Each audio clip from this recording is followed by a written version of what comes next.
सुशील मोदी को नीतीश जी से बात हुआ होगा तभी प्रेडिक्ट कर रहे हैं। नीतीश जी से सुशील मोदी का बहुत नज़दीकी रिश्ता रहा होगा। गिरिराज सिंह अपने टीआरपी पर चलते रहते हैं, कुछ बोलना है इसलिए बोलते रहते हैं। गिरिराज सिंह कहते हैं कि झटका और क्या हलाल, अपने 2.5 किलो मीट खाते थे। उनको लोकसभा में आके बयान देने में थोड़ी शर्मिंदगी महसूस हुई होगी कि भाई हम इतना बड़ा आदमी है, लोकसभा में जाके कैसे बयान दें, इसलिए अहमदाबाद से बयान दे रहे हैं।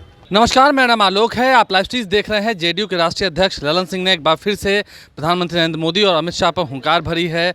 बीजेपी को भी जमकर खरी खोटी सुनाई है। इंडिया की जो बैठक हुई है उसके बाद अब सीट शेयरिंग करना है। देखिए, अगले 2 से 3 सप्ताह के भीतर सीट शेयरिंग का फॉर्मूला तय हो जाएगा। बिहार में भी 40 सीटों में से जेडीयू कितने पर, आरजेडी कितने पर चुनाव लड़ेगी। वहीं नहीं, गिरिराज सिंह पर भी सुशील मोदी हमलावर थे।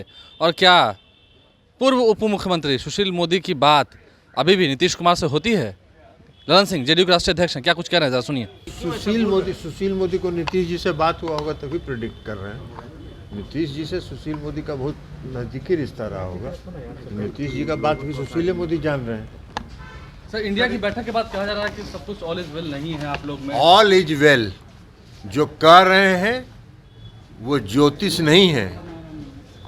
इंडिया गठबंधन में ऑल इज वेल और निर्णय हुआ है कि 3 सप्ताह में सभी राज्यों में सीटों का बंटवारा हो जाएगा। उनके बिलाई के भाग से सिक्का नहीं टूटने वाला है। 3 राज्यों के चुनाव है कि पार्टी का आरजेडी में विलय हो जाएगा। अरे गिरिराज सिंह को छोड़िए ना, गिरिराज सिंह का अपना टीआरपी रहता है। गिरिराज सिंह अपने टीआरपी पर चलते रहते हैं, कुछ बोलना है इसलिए बोलते रहते हैं। गिरिराज सिंह कहते हैं कि झटका और क्या हलाल, अपने 2.5 किलो मीट खाते थे।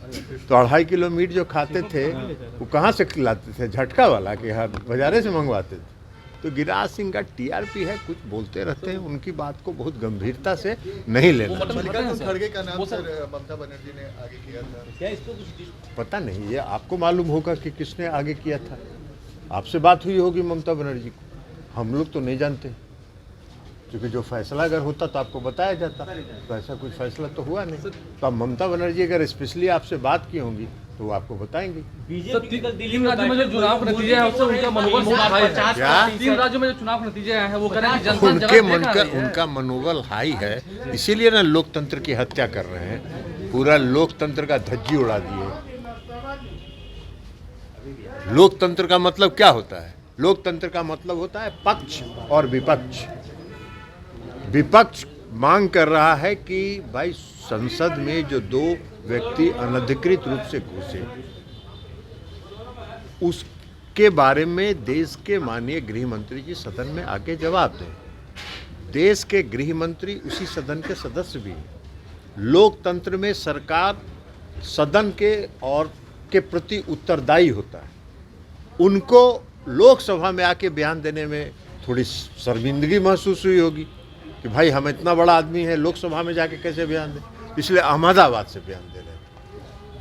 लेकिन लोकसभा में आना उनको गवारा नहीं है। और विपक्ष जब मांग करेगा तो विपक्ष के 150 सांसदों को बाहर निकाल दीजिए। यही लोकतंत्र है, यही लोकतंत्र की उनकी परिभाषा है।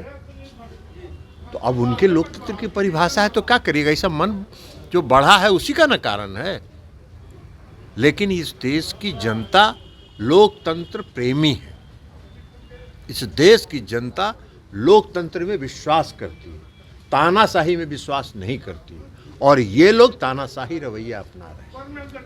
तो जेडीयू के राष्ट्रीय अध्यक्ष ललन सिंह ने क्या कुछ हुंकार भरते हुए कहा है, क्या कुछ पलटवार किया है बीजेपी नेताओं पर, आपने सुना है। अब 2 से 3 सप्ताह के भीतर जब सीट शेयरिंग का फॉर्मूला तय होगा, देखना होगा आरजेडी, जेडीयू, कांग्रेस, सीपीआई, सीपीआईएमएल, महागठबंधन के तमाम जितने घटक दल हैं उन्हें कितनी कितनी सीटें मिलती है और कौन कौन सी पार्टियां कहां से चुनाव लड़ेंगी, ये देखना होगा।